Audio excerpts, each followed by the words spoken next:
우선 오늘은 이제 사실은 작년 12월 16일 날로 기준으로 해가지고 부동산 정책이라든지 제도가 많이 바뀌었어요. 그 중에 제일 바뀐 제도 중에 보시면 부동산 가격이랑 굉장히 밀접한 것들이 다 바뀌었어요.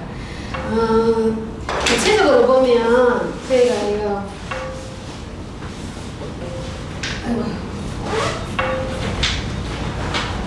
제가 우선 제목을 먼저 얘기를 해드릴게요. 바뀐 거의 큰 제목을 먼저 보시면 분양가 상한제 제도를 또 많이 들어보셨죠? 분양가 상한제라고. 분양가 상한제 제도가 제일 많이 바뀌고, 그 다음에 조정지역, 비조정지역을 보시면 이 자금력에 따라서 제출해야 해야 될 서류라든지 이런 것들이 옛날하고 완전히 많이 달라져가지고 집을 샀을 때도 마찬가지지만 팔 때도 또 양도소득세라든지 이런 게 많이 바뀌었어요. 근데 사실 부동산이기 때문에 세금을 다루는 거를 정확하게 알고자 하면 사실 세무서의 업무고, 우리는 이제 부동산이기 때문에 중개의 업무이기 때문에 이 시간에는 바뀐 정책하고 제도만 제가 할 거예요. 원래는 사실은 세금에 대해서 양도소득세 부분이라든지 바뀐 규정이 조금 있어가지고 그걸 제가 하려고 그랬다가 시간이 너무 많이 할애가 돼가지고 그것만 따로 하든지 해야 될 것 같아가지고 이번에는 이 바뀐 제도하고 정책만 하는데, 일반인이 이렇게 들으면 사실 쉽게 이해가 안 되는 이런 부분이 많을 거예요. 특히 젊은 분들은 인터넷이라든지 매스컴을 통해서 늘 접하고 이제 기사가 나오면 읽고 하는데, 나이가 조금 있으시거나 이런 일을 접하지 않는 분들을 보시게 되면 보통 이게 이 단어가 생소해가지고 굉장히 어렵거든요. 이게 바뀐 걸 보면 투기지역하고 투기과열지역의 주택담보대출이 서울에 과거에는 서울에가 투기지역하고 투기과열지구가 밀집되어 있었는데 지금은 수도권에도 굉장히 많이 있어요. 아까 말씀하셨는 것처럼 강명이라든지 이런 지역도 다 그런 지역이에요. 그런 지역을 보시면 주택 가격이 이게 9억 이하라는 거는 그 LTV라는 것은 이 담보대출을 해주는 비율을 의미를 하기 때문에 이런 용어가 되게 어려워요. 이 용어가 어렵기 때문에 일단 편하게 어떻게 생각하시냐 그러면 9억 이하는 40%, 9억 초과는 20%, 50억, 15억 초과 있을 때 대출이 안 된다. 이렇게 기본적으로 사실 이걸 간단하게 생각하시면 되세요. 이걸 만약에 내가 실제로 거주하는 집을 사야 됐을 경우를 보시면 이 대출에 대한 규제이기 때문에 이 규제 기억이 내가 포함되어 있는 지역인지 안 되어 있는지 이것만 조금 상식적으로 알고 가시면 될 것 같아요. 그리고 담보대출의 실제적인 실수요자한테 맞는 말인데요. 이게 보시면 이게 현행법이 기존에 이제 법이 개정되기 전에 현행법이고 이거는 지금 바뀐 규정인데요. 보통 1세대가 한 주택이잖아요. 한 주택이 2년 내에 기존의 집을 팔았을 때, 이게 보통 보시면 담보대출이 굉장히 조금 옛날하고 완전히 많이 바뀌어갖고 까다롭고 이게 힘들어져갖고 일반 사람들이 이거 공부를 해도 하루아침에 이게 머릿속에 딱 암기가 안 되고 지식이 대출 받으러 가면 이게 들었던가 이게 무슨 말인지 이렇게 많이들 하시거든요. 한 개 주택을 갖고 있는데 2년 내에 한 개 내가 살고 있는 집을 아까 말씀하신 것처럼 살고 있는 집을 2년 내에 처분을 해서 팔았어. 그럼 무주택 세대잖아요. 그랬을 때 고가주택으로 구입을 만약 했을 경우 2년 내에 전입신고를 하는 것을 조건으로 해줘요. 전입신고를 안 하면 안 되는 거지. 담보대출이니까. 조건을 해주기 때문에 그게 이제 담보대출이 그래서 가능한 건데, 기존의 이런 현행법이 주택을 기준으로 해서 공시지가 9억 이상이면 고가주택이거든요. 고가주택을 팔았을 때 9억으로 변경이 되는데 투기과열이라든지 투기지역 내에는 1주택, 1세대 주택만 구입을 하고 나머지 주택은 1년 내에 전입신고, 이건 똑같은 업무 기반이 있어요. 근데 이게 말이 굉장히 어렵죠. 이렇게 하기 때문에 사실은 이런 거를 제가 알려드려도 사람들이 개업 속에 하지를 못해요. 하지를 못하기 때문에 그냥 이런 거가 있다는 것만 조금 알고 계시면 좋은 것 같아요. 그리고 자금 조달 계획서 제출 확대가 되는데요. 내가 집을 샀어. 내가 잔고가 얼마 있는지, 뭐 예를 들어 지인한테 부족한 금액을 빌릴 수도 있잖아요. 근데 그런 것까지 세세하게 다 기록을 해야 된다는 내용이세요, 사실은. 간단하게 보시면 그런 거를 통장에 잔고가 얼마 있는지, 그리고 만약에 그걸 세를 놨어, 그럼 전세 계약서까지 다 줘야 되고, 그 다음에 뭐 지인한테 누구한테 차입을 했다 그러면 그 차입되어 있는 내역서까지 다 해야 되고, 소득이 있으면 소득 금액을 증명할 수 있는 이런 서류까지 다 줘야 되는데요.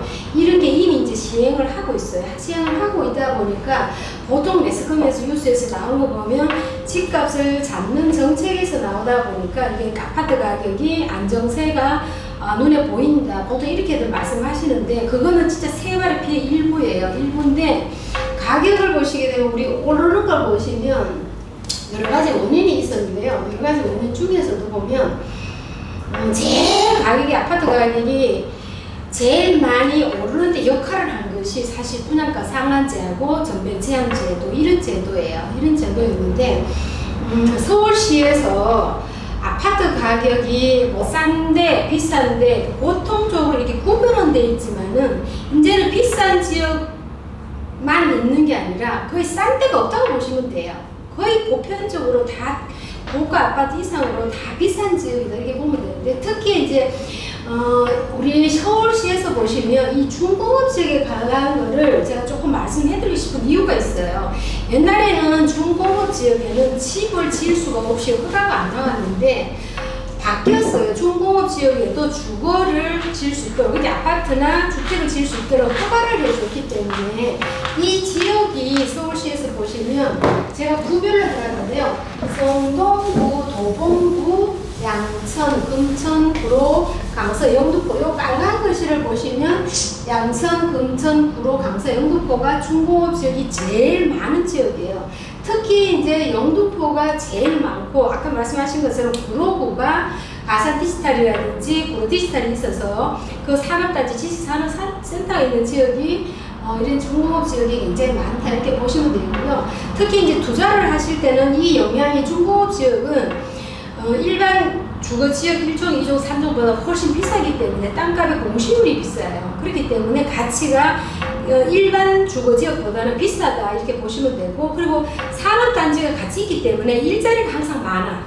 중공업 지역은. 그렇기 때문에 서남권 위주로 대부분 이렇게 차지하고 있다 보시면 돼요. 근데 사람들은 서남권이라 그러면 굉장히 공장 많고 못 살고 인지도가 낮기 때문에 별로 비소로 지역이었는데 지금은 서남권의 교통부터 시작해서 지식산업단지 또한 중공업 지역의 주거까지 올리기 때문에 용적률이 굉장히 높아요. 그렇기 때문에 비소로 지역으로 생각하시면 절대 안 된다는 거를 다시 조금 알아보시면 좋을 것 같고요.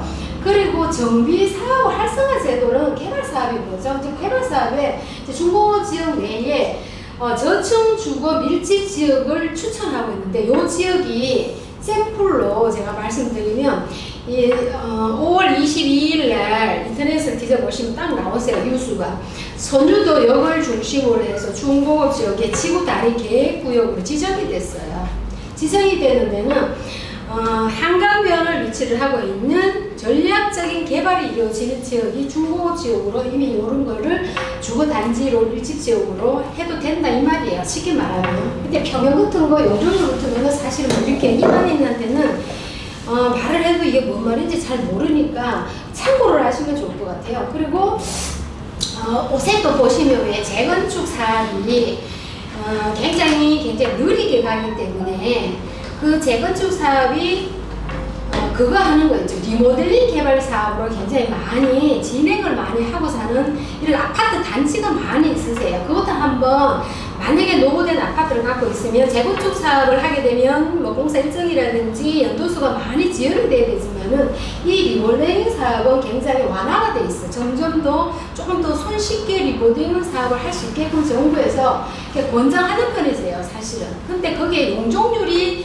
올라가지 않고 내가 살기 좋은 환경에 아파트 단지를 다시 꾸미는 정도가 되기 때문에 그런 동의어를 팔아서 리모델링 할 때 옛날에는 100%였는데 이 동의가 굉장히 힘들었죠. 근데 요새는 75% 이상만 동의가 되면 리모델링 사업이 가능하다는 것을 다시 알면 좋고요.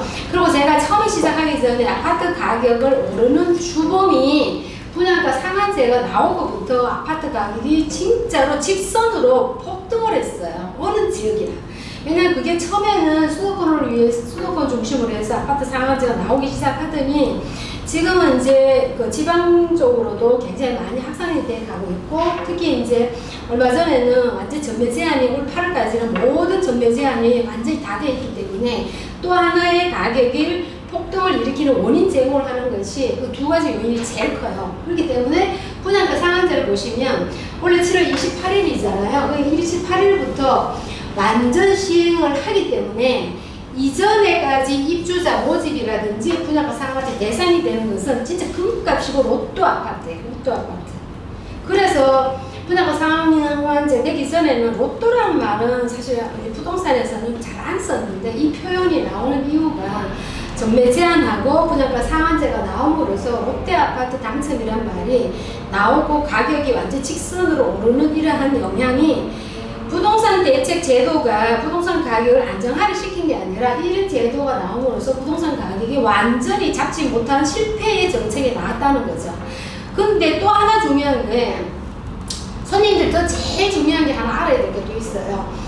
보시면 임대차 3법 예고라고 조금 들어보셨을 수도 있는데 이 3법 예고가 임대시장을 가격을 좌우하는 이 3법 제도가 예고가 됐어요.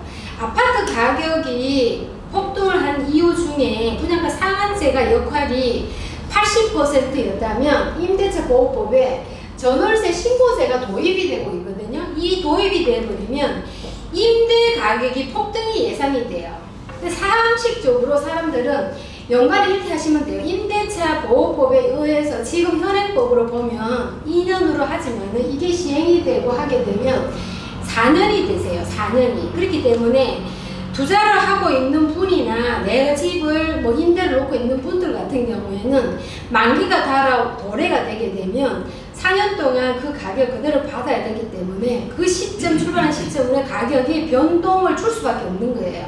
그렇기 때문에 임대시장에서는 분양시장에서는 분양가 상한제하고 전매 제한이 폭등을 했다 그러면 임대시장에서는 전월세 상한제가 가격을 높이는 역할을 하는 거예요. 역할을.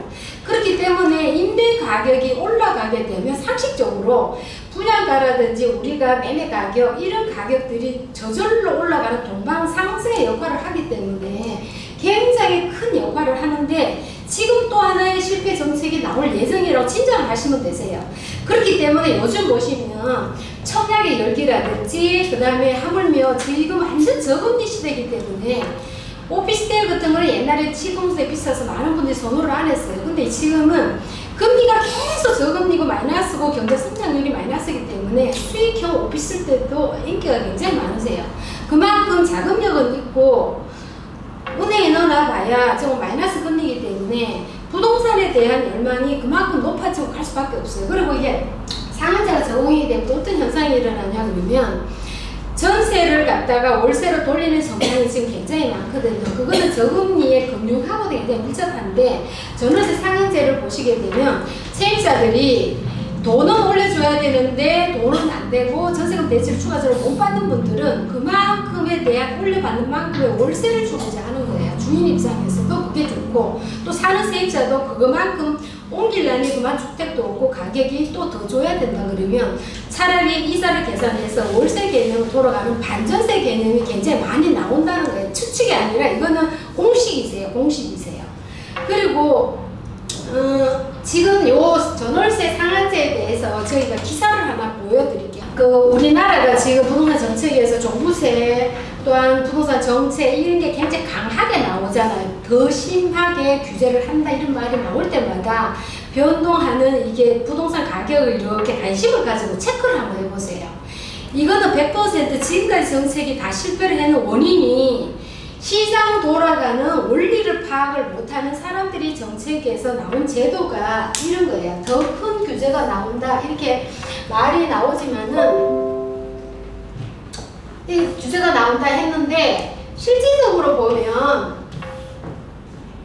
전월세 부동산 상한제 전월세 신고 계약 갱신 정보 제가 조금 전에 말씀드린 것처럼 요 세 가지 규제가 지금 곧 시행이 되기 때문에 앞으로 나오는 중개할 때 영향을 굉장히 많이 미치기 때문에 사실상 투자를 안 하시고 주춤하시는 분들도 이 시행하기 되기 전에 발 빠르게 움직이는 성향이 굉장히 많으세요. 그래서 지금 있잖아요. 이렇게 신축 나오는 거를 그냥 현장을 나가 보시면 같은 지역에 1년 전 가격, 6개월 전 가격이 확연하게 많이 차이가 날 거예요. 분양가도 물론 올랐지만 전세 가격도 몰랄 만큼 많이 올랐어요. 그런 거가 이미 시행이 된다고 말이 나오고부터 잠재적인 가격이 참작이 됐기 때문에 이 가격 변동이 계속 일어나고 있는 거거든요. 그 보시면 이 부동산법 개발 전망 종부세 개정 최우선 거론되고 임대차 신고제 추진되고 전세금 상한제 도입이 되고 이게 실상은 집주인들은 그냥 내가 집주인이라고 생각해보세요. 집주인들은 굉장히 편하게 생각하세요. 만약에 있잖아요. 이걸 도입한다 그러면 그 세금이 올라간다 그러면 이 세금을 내 돈 갖고 내는 집주인이 없으세요. 솔직히 말해서 세입자한테 월세를 올리고 보증금도 올리고 전세금 좀 올려서 세금을 충당하는 거지 내가 내 돈 주머니 쌓아놓고 은행에 놔놓으면서 거기에 세금을 딱딱 내야지 이런 분들은 진짜 한 명도 안 계시기 때문에 이 굉장히 중요한 내용이거든요. 그리고 보시면 여기 이게 신문기사를 보시면 임대료를 통제하는 강한 규제 성격을 띠고 있어. 띠고는 있는데 가격은 오르는 제도예요. 굉장히 이게 이제 시행을 딱 해보면 손님들이 제 말을 그때 그 말이 맞구나 하고 조금 이해가 됐을 거예요.